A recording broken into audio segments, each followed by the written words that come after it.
দেশের দেশি কোথায় পাই আমি কার নৌকা জীবনে ভাবি তাই আমি কার নৌকা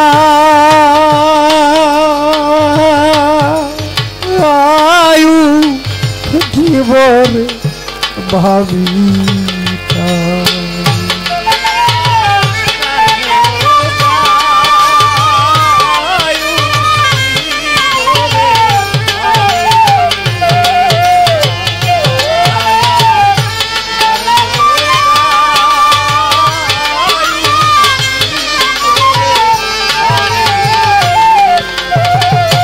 দিন গেল গেল রে বেলা হাসিব সালামা ভাঙ্গিল ভবের খেলা আমি কার নৌকা আয়ু জীবনে ভাবি তাই আমি কার নৌকা আয়ু জীবনে ভাবি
অনাধি মনে মনে কয় জন্মের পরে আমি আমার মাকে দেখলাম না, জন্মের পরে পিতাকেও দেখলাম না। মাতাকে হারিয়েছি, পিতাকে হারিয়েছি, মনে নাই।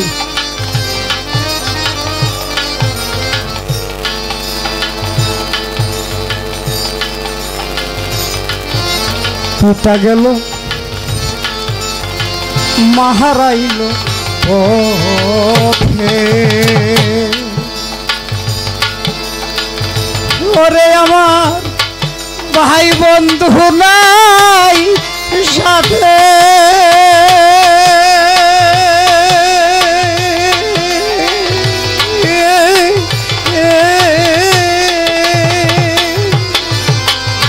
আমার একা একা যাইতে হবে রে। ওরে আমার অজানা সে পথে রে।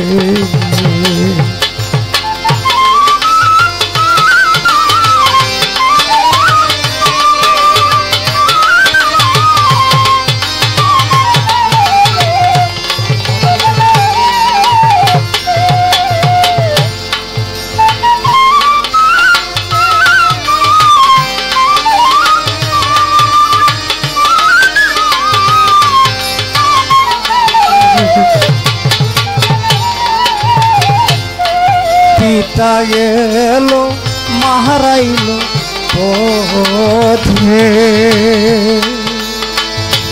ওরে আমার ভাই বন্ধু নাই সাথে,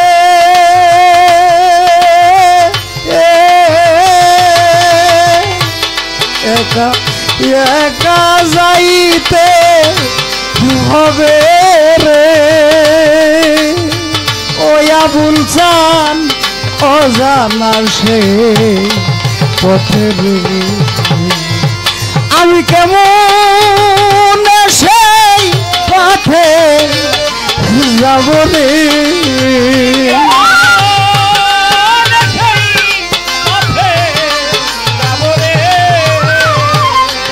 আমি কেমন সেই পথে যাব রে আমার সঙ্গের কেমন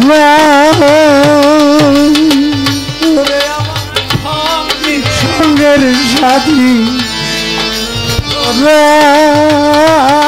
আমি তার নৌকায় উঠিব ভাবি তাই দিন গেল গেল রে বেলা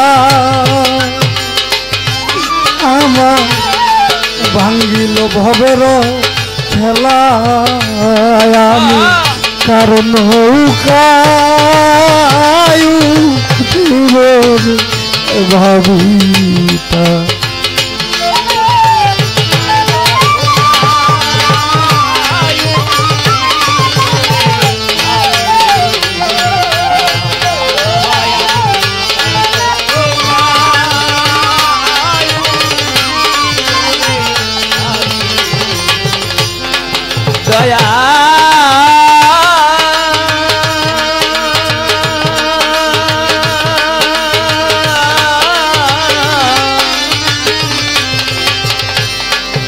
দয়া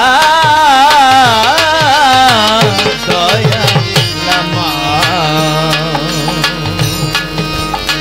দয়া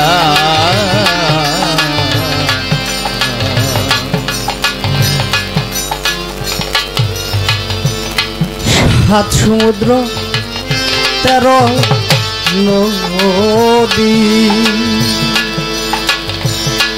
ওরে আমার দিতে হবে পারি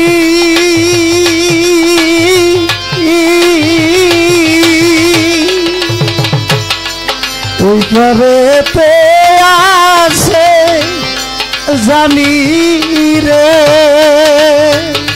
ওরে আমার মুর্শিদ চান্দে বাড়ি রে আমি কেমন পারে যাব রে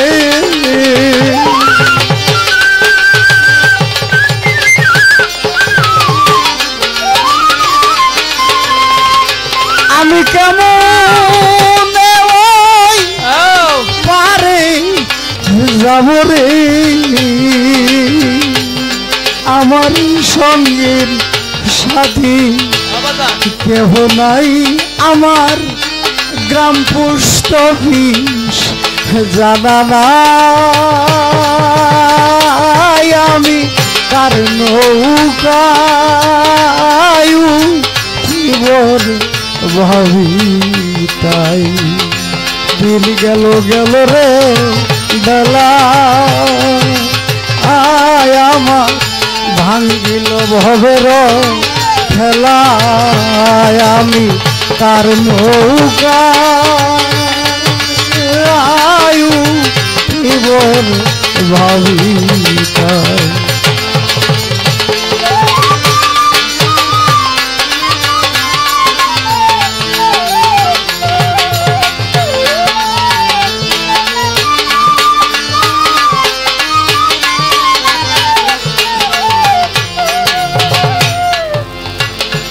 দয়া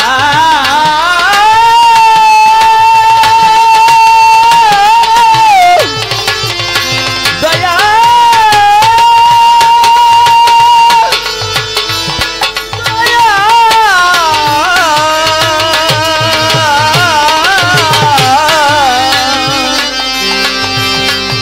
দরদি দয়ালামা তাই তো নদী বলছে আসলে পরপারে যাওয়ার যে পুঁজি গুরুর প্রতি সামান্য সন্দেহ করে তো আমি বাবা সমস্ত কিছু হারিয়ে ফেলেছি। তোমরা যারা সাধু আছো,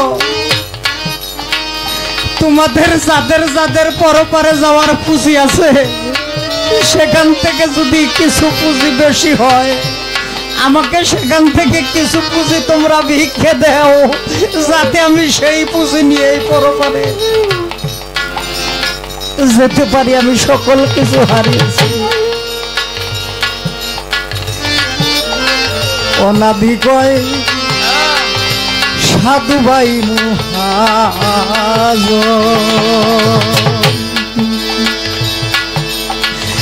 ওরে আমি সর্বহারা হইয়া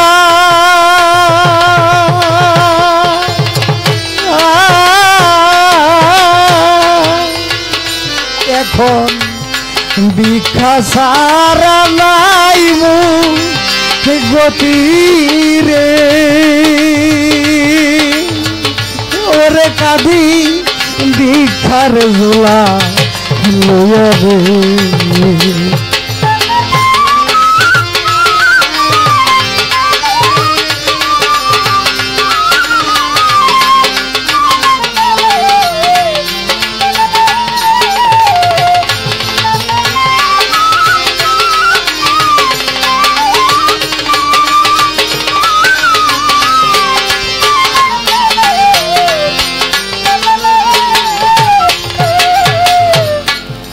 অনাদি কয় সাধু ভাই মহাজন, ওরে আমি সর্বহারা হইয়া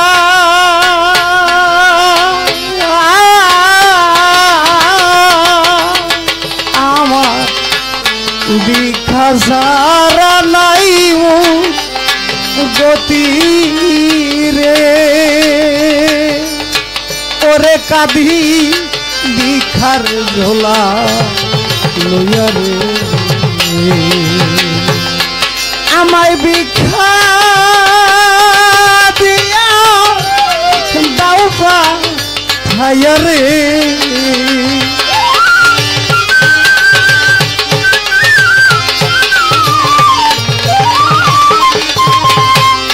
আমায় ভিক্ষা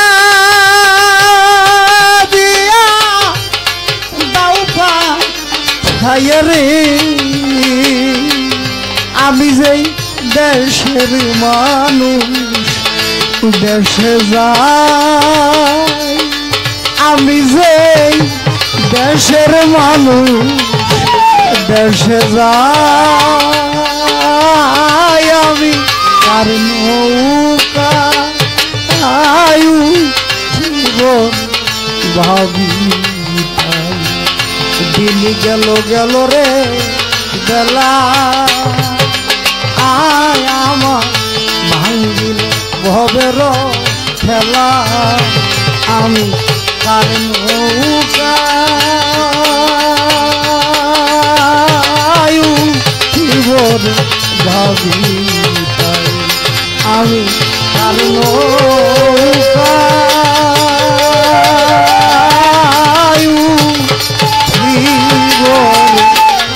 ভাবি।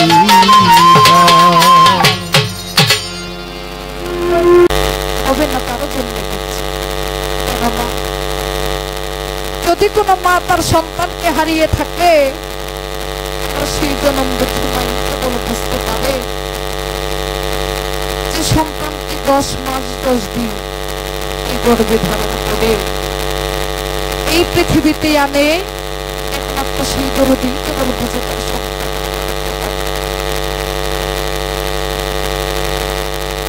আর যে কখনো কোনো কিছু হারায় না, সে কখনো বুঝতে পারবে না হারালে কেমন লাগে, কতটুকু ব্যথা। তাই যদি কোনো জোড়ার ভাই তার আরেক ভাইকে হারিয়ে থাকে, একমাত্র সেই জোড়ার ভাই কেবল বুঝতে পারে জোড়ার ভাই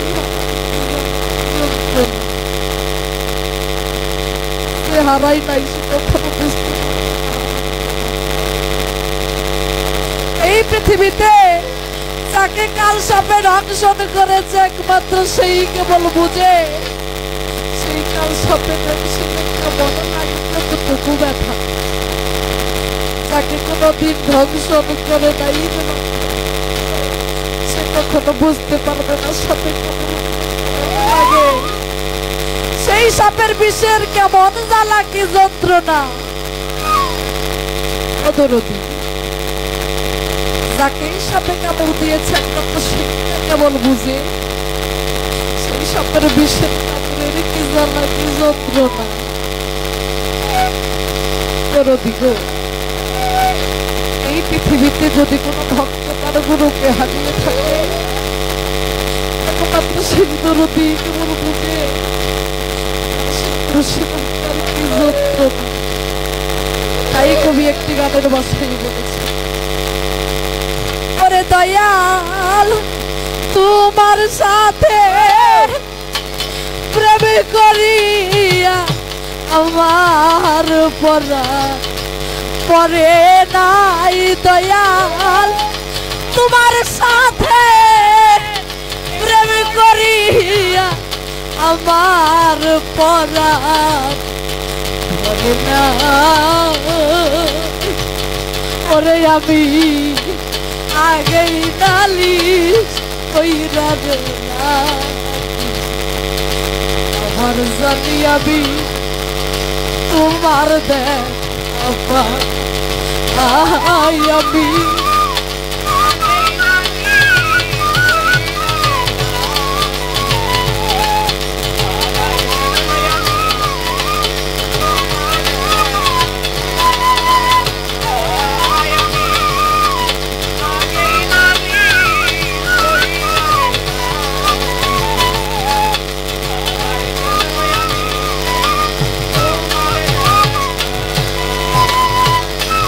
দরদিরে তোমার ওই রূপ মধুর বাণী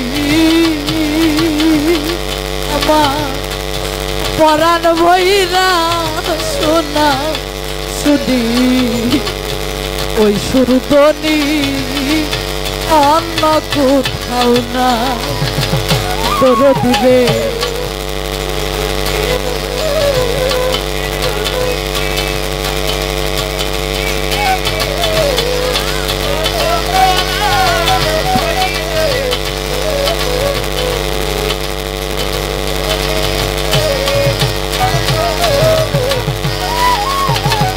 দয়াল চাঁদ তোমার ওই রূপ মধুর বাণী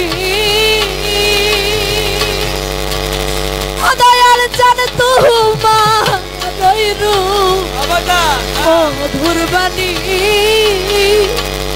ওরে আমার পরাণ বইরা শোনাও শুনি ওই সুরধ্বনি অন্য কোথাও না।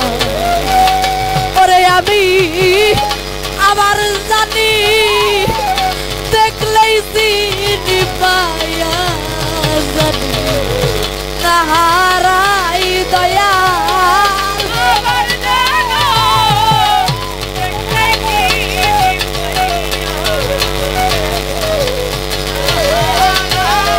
দয়াল আবার জানি দেখলেই চিনি পায়া জানি তাহারা। ওরে আমি আগেই নালিশ কইরা আবার জানি তোমার দেখা আয়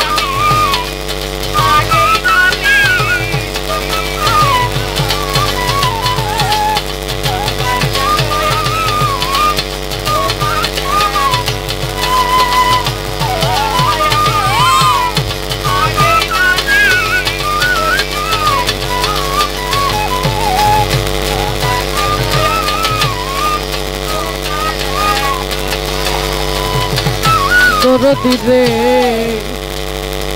তোমায় দিয়ে এই জীবনে ও দয়াল চাঁদ কতই মধুর আলাপনে আমি কত নিশি একই সাথে দয়াল চাঁদ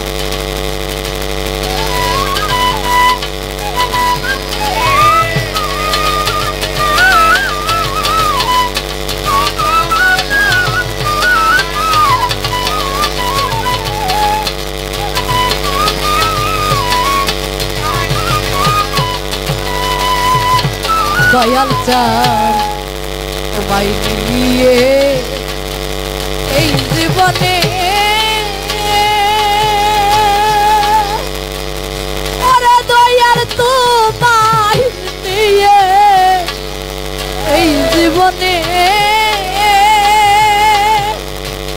ওরে আমার কতই মধুর আলাপনে কত নিশি আমি একই সাথে ওরে আমার পুরা মনের বুক সিরিয়া দুঃখ বলো আরে দেখায় আমার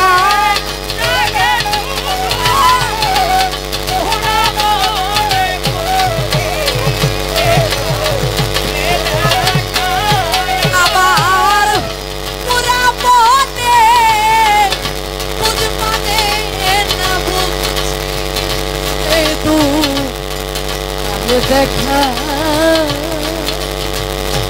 আয় আমি আগেই নালিশ কইরা রাখি আবার জানি আমি তোমার দেখা পাই আমি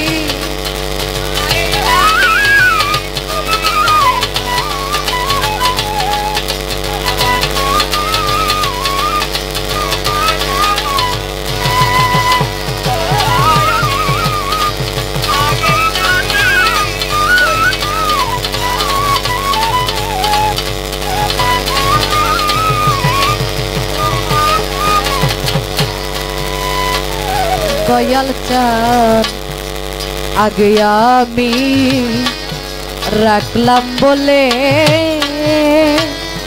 ওদরদি লইয়া যাইও সময় হইলে যার তার সাথে আমি কেমন করে যাই দয়াল চাঁদ আগে আমি রাখলাম বলে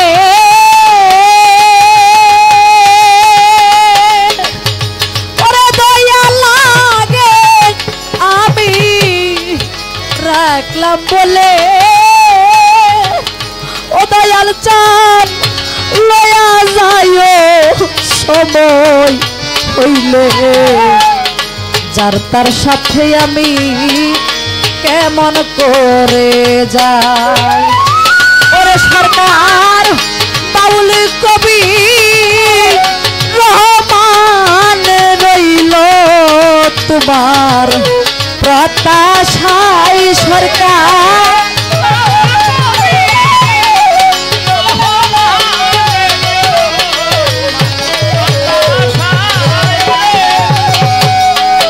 বাউল কবি রহমান রইল তোমার প্রত্যাশা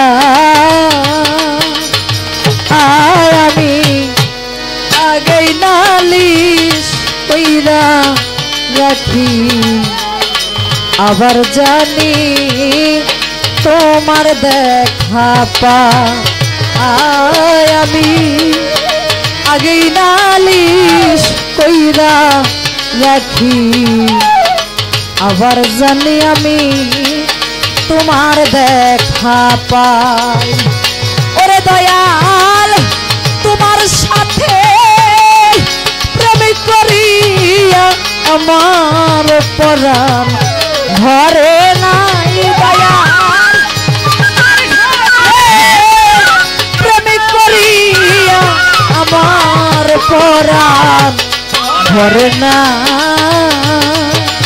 আয় আমি আগেই নালিশ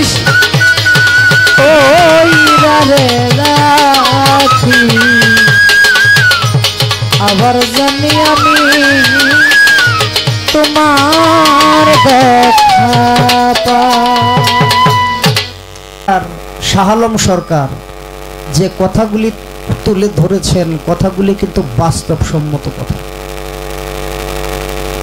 তার কারণ বর্তমানে অনেক লোকের ছেলেই বিদেশে থাকে, মাঝে মধ্যে দেখা যায় কাজ করতে যাইয়া কোনো প্রবাসী দুর্ঘটনা জনিত কারণে তারা মারা গিয়েছে।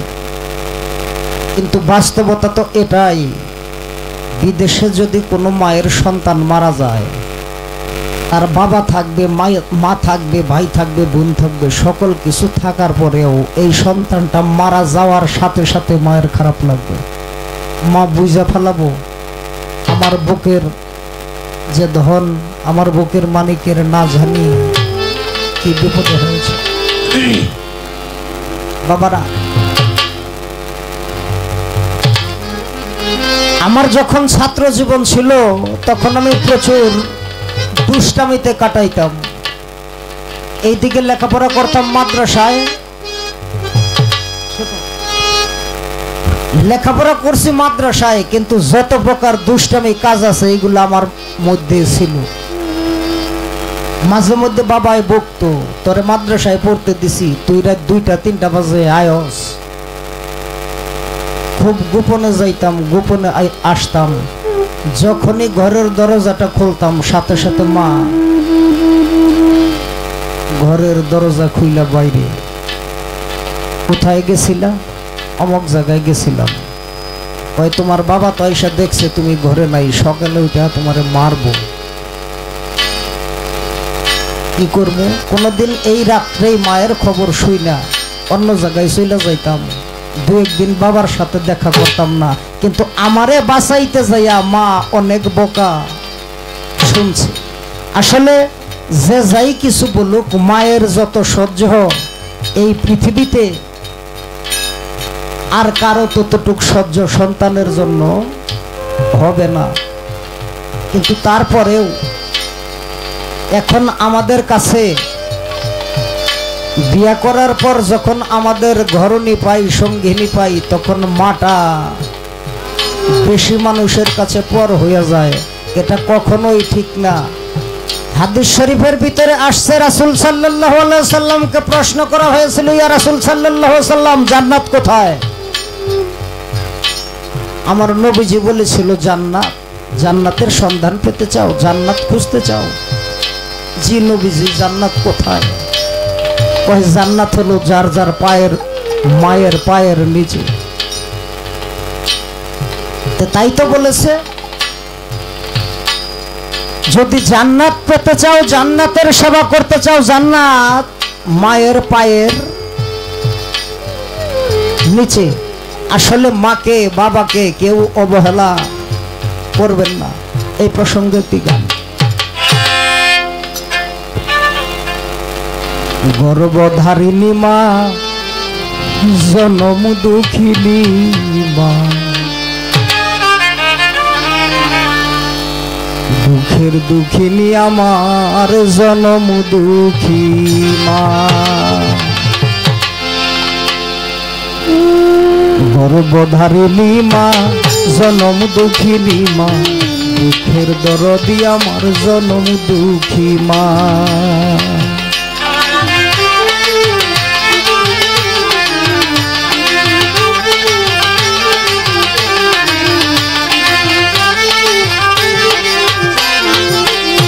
আমার মায়ের কান্দন যাবদ জীব,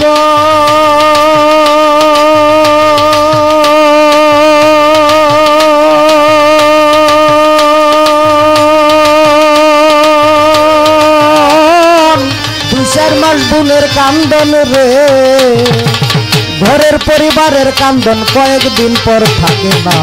গর্ভধারিণী আমার জনম দুঃখী মা, গর্ভধারিণী মা, জনম দুঃখিনী মা, দুঃখের দরদি আমার জনম দুঃখী মা।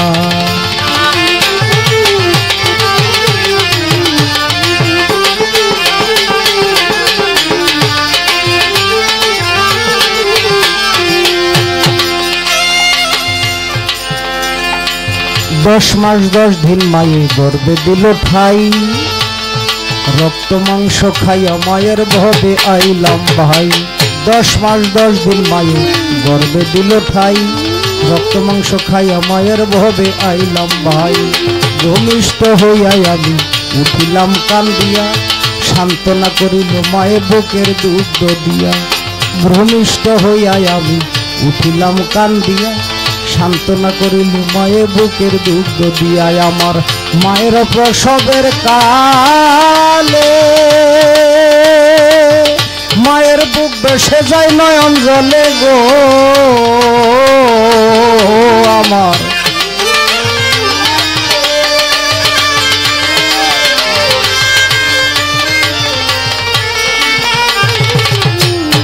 মায়ের প্রসবের কালে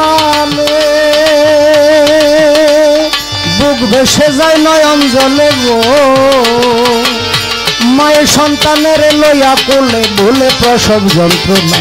দুঃখের দরদি আমার জনম দুঃখী মা, গর্ভধারিণী মা জনম দুঃখিনী মা। দুঃখের দরদি আমার জনম দুঃখী মা।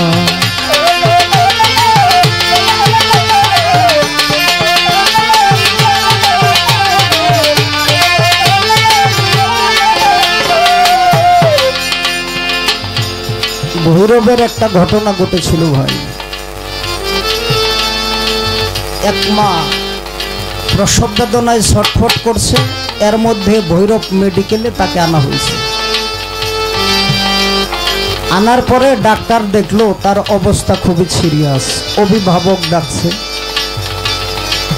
অভিভাবক এসে বলতেছে যে মা বনাম সন্তান এর দুজনের একজনকে আপনারা বাঁচাইতে পারেন, বলেন কোনটাকে বাঁচাবো, সন্তানকে না মাকে?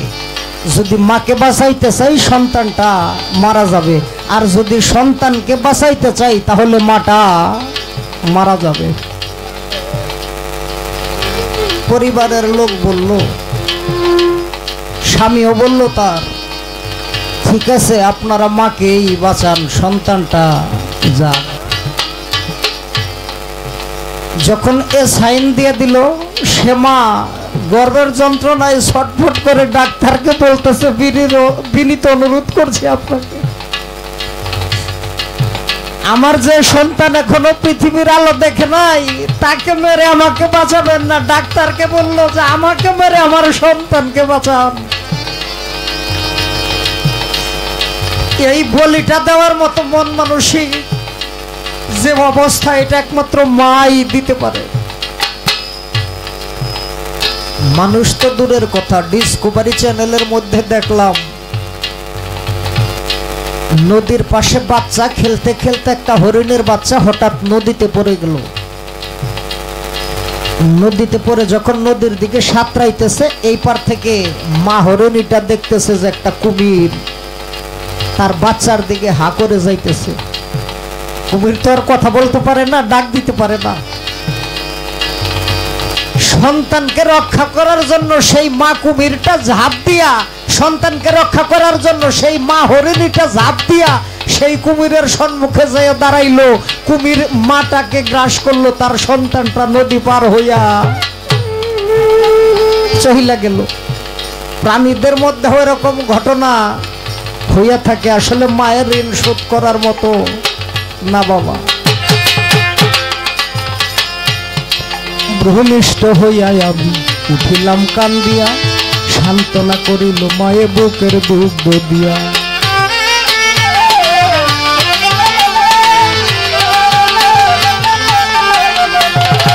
ভূমিষ্ঠ হইয়া আমি উঠিলাম কান্দিয়া, সান্ত্বনা করিল মায়ে বুকের দুগ্ধ দিয়া। আমার মায়ের প্রসবের কালে মায়ের বুক ভেসে যায় নয়ন জলে গো আমার।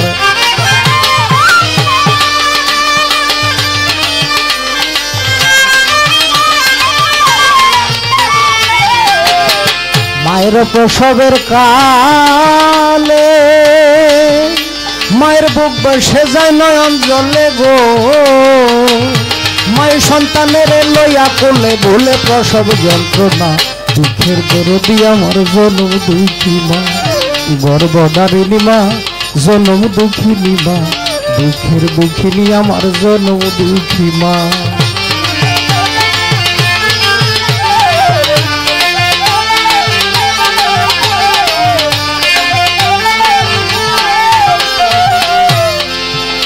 কারো ল্যাংরায়া তোর কানা খোরা হইলে পরে ছেলে, ভুলা যাইরা মায়ে তারে টান দিয়া লয় কুলে।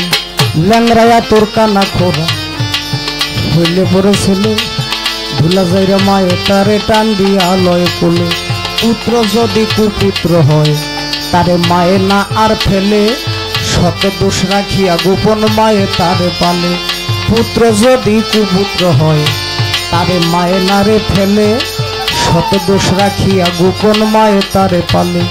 বিদেশে বিপাকে যদি ছেলে মারা যায়, প্রতিবেশী না জানিতে আগে যাবে ময়।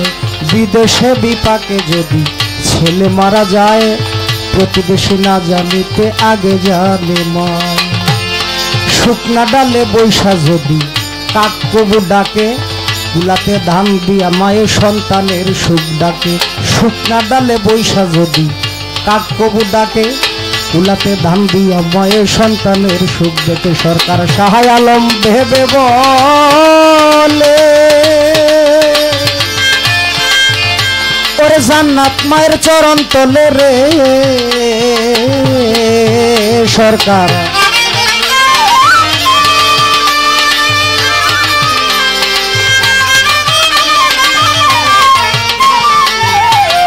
শাহ আলম ভেবে বলে, জান্নাত মায়ের চরণ তলে রে। এই তোরা দেখ বুখারী হাদিস খুলে করছে নবী ঘোষণা, দুঃখের দরদি আমার জনম দুঃখী মা, গর্ভধারিণী মা, জনম দুঃখিনী মা, দুঃখের দরদি আমার জনম দুঃখী মা। আমার মায়ের কান্দন যাবৎ জীবন,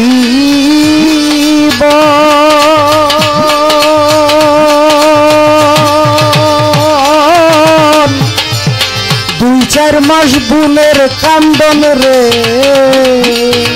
ঘরের পরিবারের কান্দন কয়েকদিন পর থাকে না, দুঃখের দরদি আমার জনম দুঃখী মা, গর্ভধারিণী মা, জনম দুঃখিনী মা, দুঃখের দরদি আমার জনম দুঃখী মা, গর্ভধারিণী মা, জনম দুঃখিনী মা, দুঃখের দরদি আমার, দুঃখের দরদি আমার জনম দুঃখী মা। মতো আর কাউকে দেখি না, তাই আমি কিঞ্চিত পরিমাণ বুঝতে পারি আসলেও যে কিছু হারিয়ে থাকে একমাত্র সেই কেবল বুঝতে পারে হারালে কেমন লাগে, কতটুকু ব্যথা।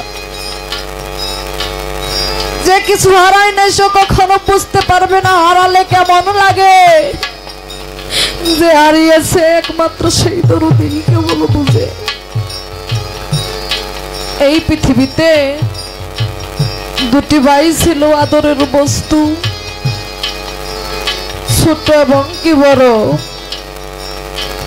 আমার বড় ভাই একদিন ছোট ভাইকে বলে, দরদি রে, তোকে আমি এত কষ্ট করে লালন পালন করলাম, আমি খাইলে তোকে খাওয়াই, আমি যদি কোথাও যাই তাহলে তোকে সঙ্গে করে নিয়ে যাই। আর কেউ বুঝুক মনে হয় না বুঝুক, তুই তো আমার মনের ব্যথা বুঝবি রে বান্ধব। তোকে আমি একটি কথা জিজ্ঞাসা করব, তুই তার জবাব করবি।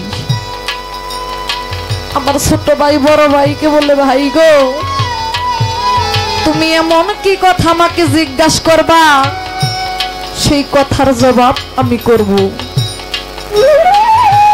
কয় দরদি রে, বলতো এই পৃথিবীতে অতি ভারী কি জিনিস?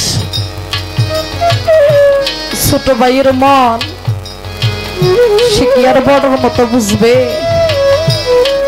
ছোট ভাই ছোট করে অতি তাড়াতাড়ি তার জবাব করলো, ভাই এই পৃথিবীতে অতি ভারী জিনিস হলো লোহা কিংবা পাথর, এর চাইতে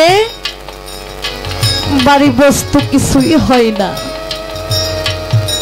আমার সেই বড় ভাই ছোট ভাইকে টান দিয়ে বুকের মাঝে নিয়ে বলে, দরদি রে, ও দরদি, আমি তো বাবার বড় সন্তান রে দরদি। এই পৃথিবীতে যখন আমার বাবা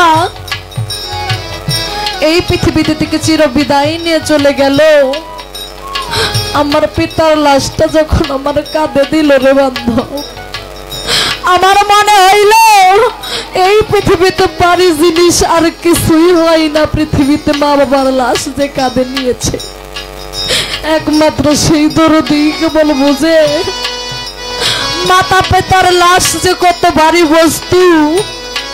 যে ব্যক্তি কাঁধে গ্রহণ করেছে একমাত্র সেই কেবল বুঝে, যে গ্রহণ করে নাই সে কখনো বুঝতে পারবে না মাতা পিতার লাশে কত ওজন হয়। যে কাঁধে নিয়েছে একমাত্র সেই দরদি কেবল বুঝে সেই মাতা পিতার যে লাশটা সেটা কত ভারী হয়। তাই কবি গানে বলেছে, আমার মনে মানে না পগছে রে সবিরে দিলাম, আর কি দিব বলো না, আমার মনে মানে না ও কিনা রাশেদ বাজান না রে, আমার মনে মানে না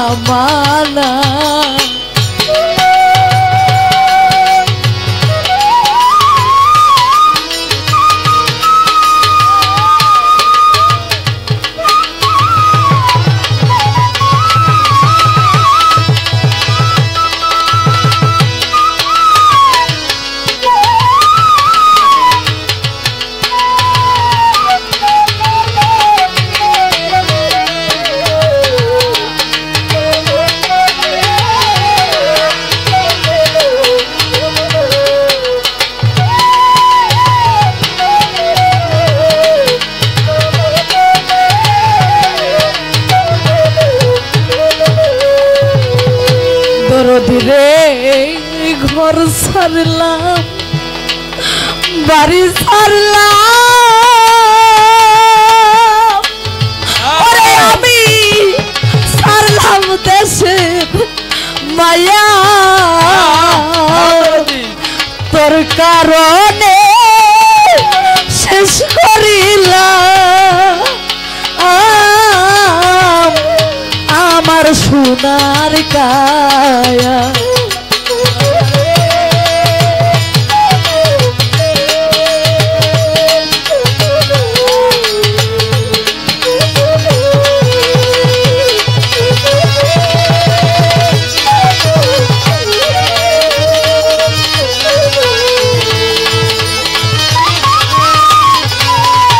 দরদি রে, ঘর ছাড়লাম বাড়ি ছাড়লাম,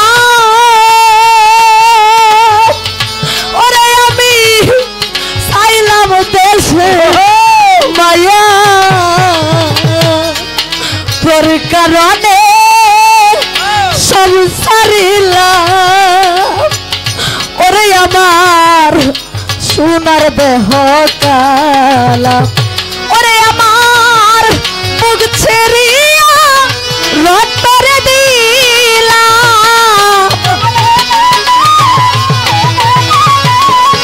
আমার বুক ছেড়িয়া রক্তরে দিলাম, আর কি দিব বলো না, আমার মনে মানে না ও কিনা রে, আমার মনে মানে না মানা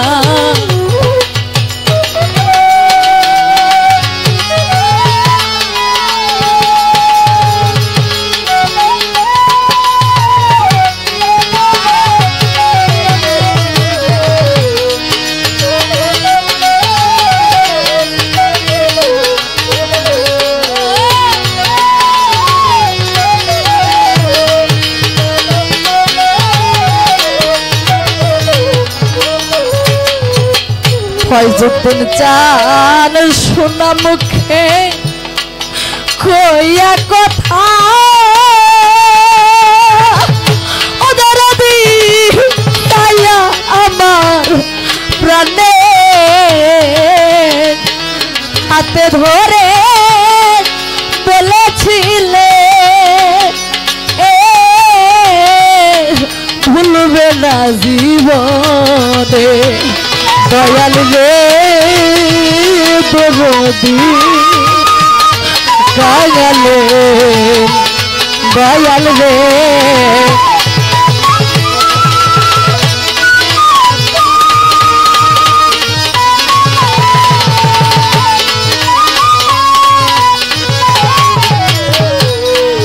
শোনা মুখে কইয়া কথা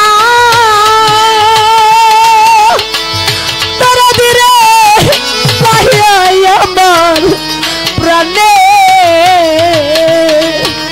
হাতে ধরে বলেছিলে ভুলবে না জীবনে ওরে আমার শত দুঃখের দুঃখের কি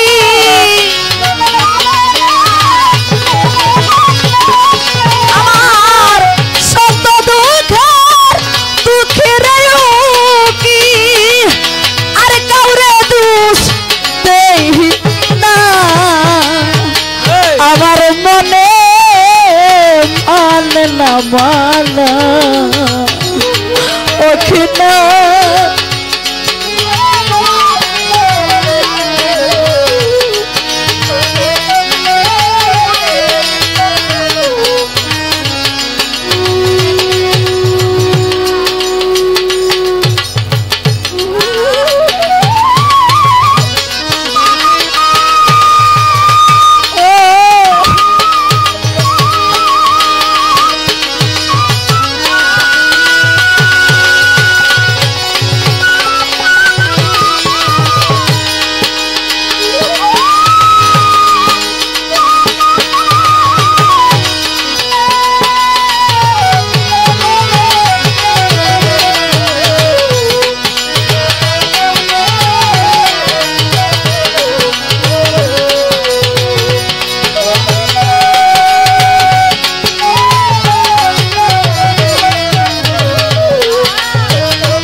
দিবে পর কেউ রাইতে পারো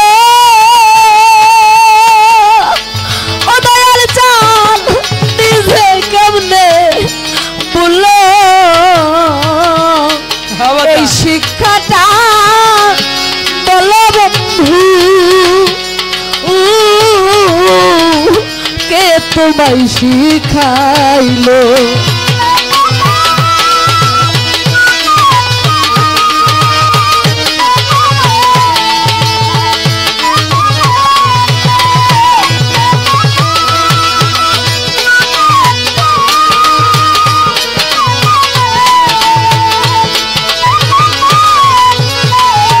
দয়াল পরকে ভুলাইতে পারো ওরে দয়াল নিজে কেমনে ভুলো এই শিক্ষাটা বলো বন্ধু কে তোমায় শিখাইলো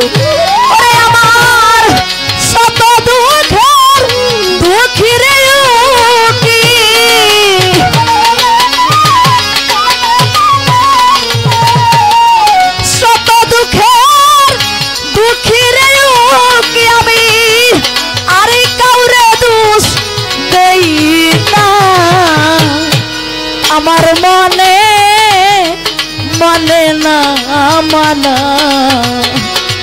ও কিনা ও কিনা না না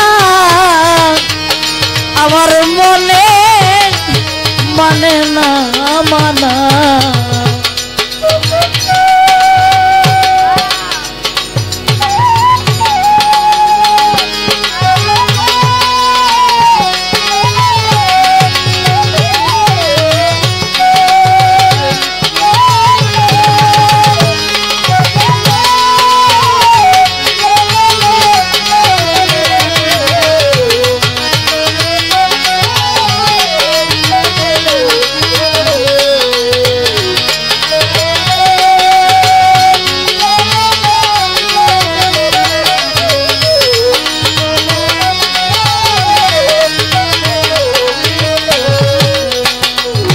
আমি ঘর ছাড়িলাম বাড়িও ছাড়িলাম ও দয়াল চাঁদ ছাড়লাম ভবের মায়া তোর কারণে শেষ করিলাম আমার সোনার কায়া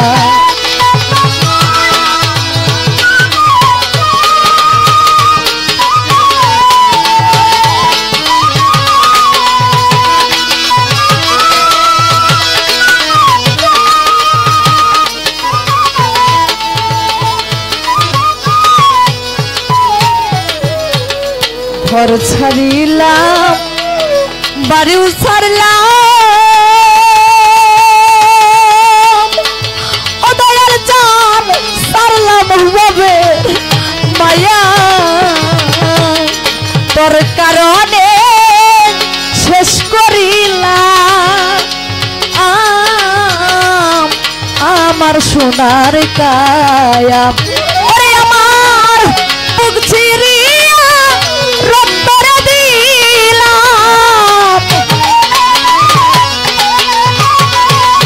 আমার বুক ছিড়িয়া রক্তরে দিলাম আর কি দিব বলো না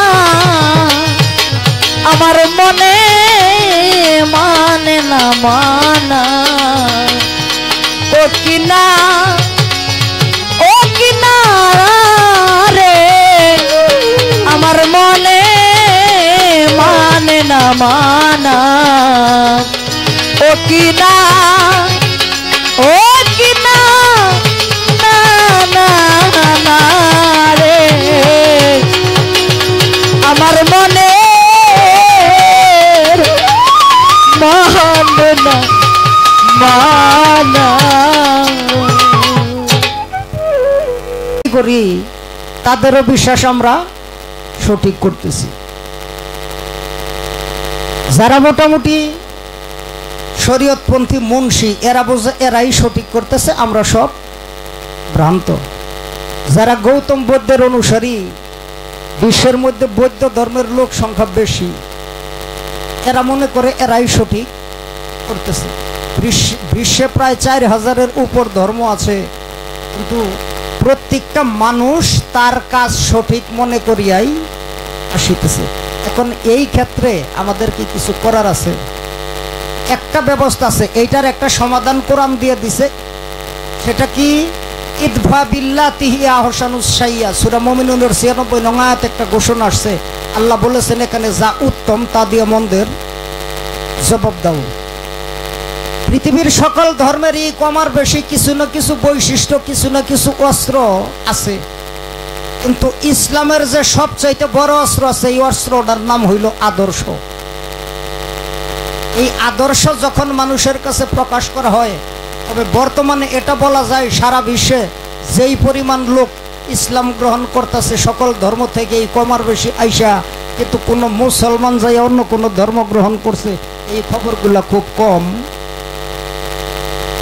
পাওয়া যায় নাই বললেই চলে এখন আমরা মুসলিমরা বিশ্বের মধ্যে লাঞ্ছিত অত্যাচারী সেজন্য আমাদের তাদের কাছে আদর্শ বিস্তার করতে হবে তবে আমাদের যারা গুরুবাদী মানুষ আমরা গুরুর মাধ্যমে রাসূলকে পাইতে চাই, গুরুর মাধ্যমেই আল্লাহকে পাইতে চাই, এটা আমাদের বিশ্বাস। এখন আমাদের এই বিশ্বাসের উপর জবরদস্তি করলেও লাভ হবে না, কোনো কিছুই না, এই পথে আমরা থাকবই। কথা শেষ। এইবার এই গুরু ভক্তের মধ্যে গিয়েই আমার একটি গান, যে এত কিছু করার পরেও গুরুকে কেন এত প্রাধান্য দেয়, এই ভাবধারাটা কি আসলে এখানে বিষয়টা কি, এই বিষয়ে একটি গান।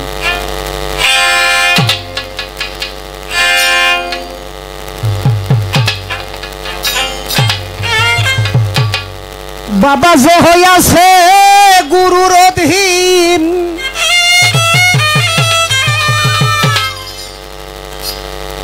ওরে যে হইয়াছে গুরুর অধীন, তারে জমে দেখলে ভয় করে, তারে কি আর জমে নিতে পারে।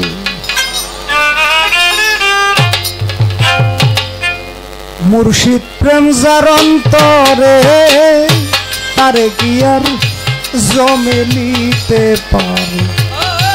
মুর্শিদ প্রেম যার অন্তরে, তারে কি আর জমে নিতে পারে।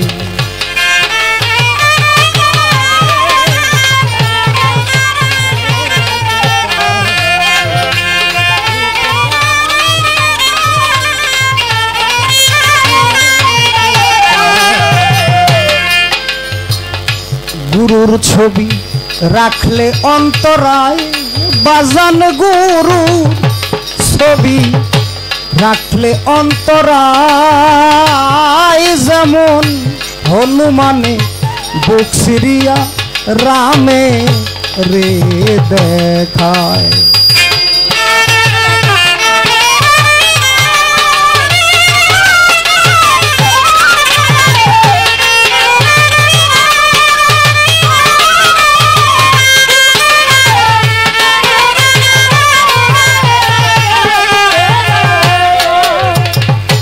গুরুর ছবি দেখলে অন্তরায়, ওরে গুরু ছবি রাখলে অন্তরায়, যেমন হনুমানে বুক সিরিয়া রামে রে দেখায়।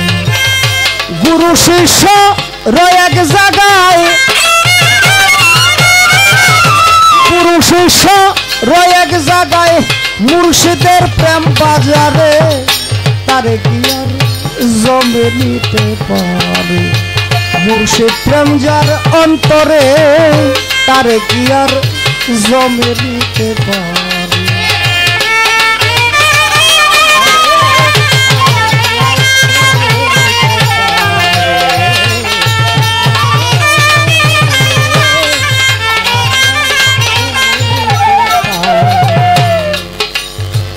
এটি রামায়ণের একটি ঘটনা। হনুমান ছিল রামের ভক্ত। সীতাকে যখন রাবণ হরণ করে নিয়ে যায়, রাম অনেক যুদ্ধ করে, অনেক কৌশল করে সে রাবণকে বধ করে এই লঙ্কা থেকে সীতাকে উদ্ধার করে নিয়ে আসে। রামের পত্নী সীতা রাবণের এ সমস্ত উদ্ধার পর্ব দেখে, এখানে সবচেয়ে যে বড় বীরটা ছিল তার নাম ছিল হনুমান। হনুমান ছিল রামের ভক্ত। না, এই 4 পর্ব শেষ করেন, একটু ভাবের জগতের মধ্যে এই চায় খুব ব্যাঘাত ঘটাবে।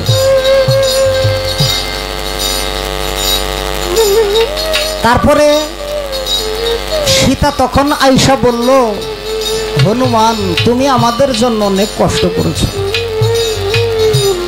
তোমার প্রতি কিভাবে কৃতজ্ঞ প্রকাশ করব।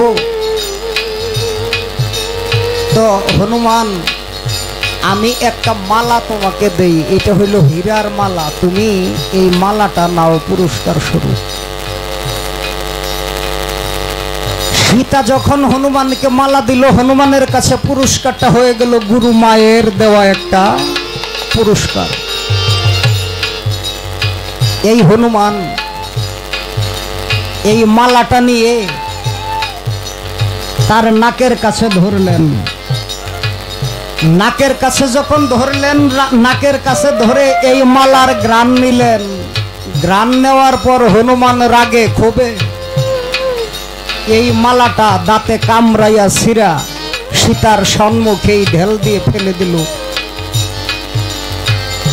যখন সীতার সম্মুখে এই মালাটা ঢেল দিয়ে ছিঁড়ে ফেলে দিল, তখন সীতা বলল, রে বনের পশু, ওরে রাম, তুই এই মালার মর্ম কি বুঝবি?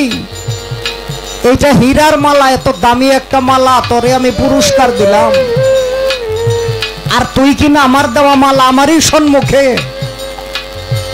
ঢেল দিয়ে ফেলে দিলি। তখন হনুমান চোখের পানি ছেড়ে দিয়ে বলে, মাগো, আমি আপনাকে উদ্ধার করতে গেছি আমার প্রাণকে, আমি আমার প্রাণের ভয় কেউ করি নাই, সেখানে গেলে আমার প্রাণও যেতে পারতো, কিন্তু আমি যে মা আপনাকে উদ্ধার করতে গেছি, আমি শুধু আমার গুরু রামকে ভালোবেসে গেছি। আমি রামের জন্য আমার প্রাণও দিতে পারি মাতা, ছোট, কিন্তু মাতা আপনি আমাকে যে মালাটা দিয়েছেন, এই মালার মধ্যে আমি রাম নামের কোনো গন্ধ পাই নাই মাতা। যেই মালার মধ্যে রাম নামের কোনো গন্ধ থাকে না, ওই মালার হনুমানের কোনো দরকার নাই। যখন এই কথা বলল, এই মালায় রাম নামের কোনো গন্ধ নাই, সেজন্য এই মালা আমি আমার কাছে ধারণ করতে পারবো না, মালাটা দূরে ছেড়ে ফেলে দিয়েছি। তখন সীতা বলে, হনুমান, তুমি কার সম্মুখে কি বলতেছো? এটা কি তুমি বুঝে বলতেছ? হনুমান বলে, হে মাতা, আমি বুঝেই বলতেছি। সীতা বলল, হনুমান, তুমি কি রামকে আমার চাইতে বেশি ভালোবাসো? তখন রাম বলে, মাতা, আমি আমার গুরু রামকে আমি আপনার চাইতে বেশি ভালোবাসি মাতা, আমি আপনার চাইতে বেশি ভালোবাসি। তখন সীতা বলে, রাম, তুমি আমার চাইতে রামকে বেশি ভালোবাসো হনুমান? হনুমান কয়, জি মাতা। কয়, তাহলে তার প্রমাণ দাও, প্রমাণ দেখাও যে তুমি আমার চাইতে রামকে বেশি ভালোবাসো। তখন হনুমান নিজের বুকটা দুই হাত দিয়ে ফেরে, দুই হাত দিয়ে ছিঁড়ে সীতাকে দেখাইলো। যখন নিজের বুক দুই হাতে ছিঁড়ে সীতাকে দেখায়, সীতা দেখে এই হনুমানের বুকের ভিতরে সীতা আর রাম উভয়েরই ছবি। গুরুর নামটা সেই অন্তরে ধারণ করে রেখেছে। তাই তো কবি বলেছে, গুরুর ছবি রাখলে অন্তরাই, ওরে গুরু ছবি রাখলে অন্তরাই, যেমন হনুমানে বুক সিরিয়া রামে রে দেখায়। গুরু শিষ্য রয় এক জায়গায়, গুরু শিষ্য রয় এক জায়গায়, মুর্শিদের প্রেম বাজারে তারে কি আর জমে নিতে পারে? মুর্শিদ প্রেম যার অন্তরে তারে কি আর জমে নিতে পারে?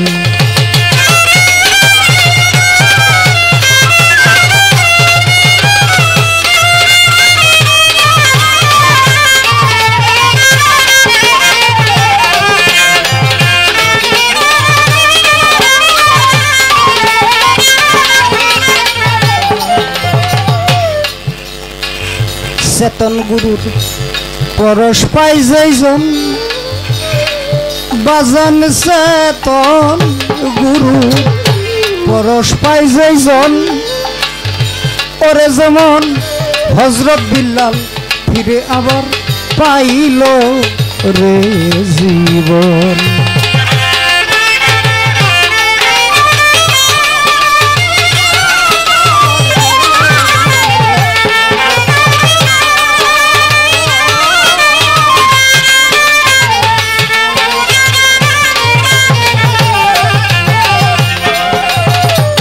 চেতন গুরুর পরশ পাই যেইজন ওরে চেতন গুরু পরশ পাই যেইজন ওরে যেমন হযরত বিল্লাল ফিরে আবার পাইল রে জীবন।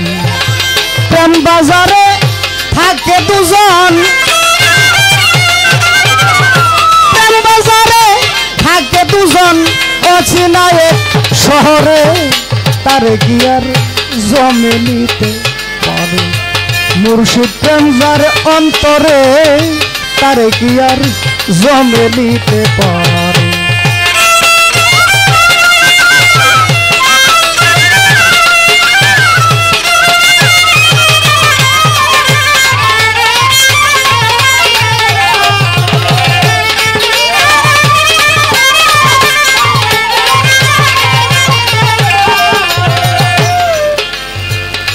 চেতন দেশে কেউ যাবে যদি ওরে অচিন দেশে কেউ যাবে যদি তার আগে গুরুর চরণ শক্ত কইরা ধর মন বাদী।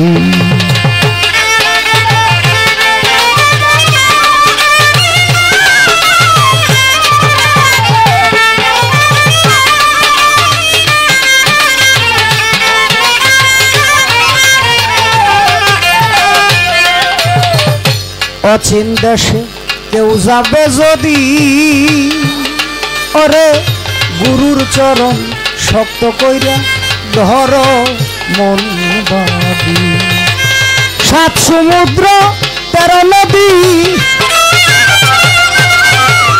সাত সমুদ্র 13 নদী পার হবি এক নজরে তারে কি আর জমে নিতে পারে। মুর্শিদ প্রেম যার অন্তরে তারে কি আর জমে নিতে পারে।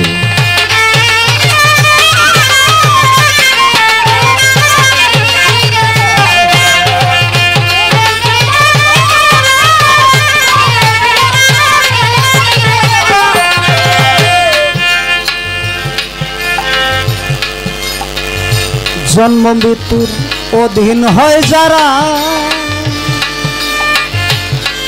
ওরে জন্ম মৃত্যুর অধীন হয় যারা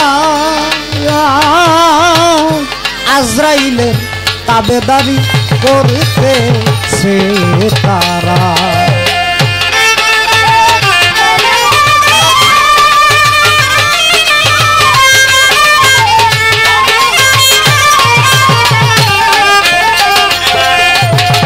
জন্ম মৃত্যুর অধীন হয় যারা আজরাইলের তাবেদারি করতেছে তারা। শাহজাহান কয় ভক্ত যারা, শাহজাহান কয় ভক্ত যারা তার গুরু নিবে তারে তারে কি আর জমে নিতে পারে। মুর্শিদ প্রেম যার অন্তরে তারে কি আর জমে নিতে পারে।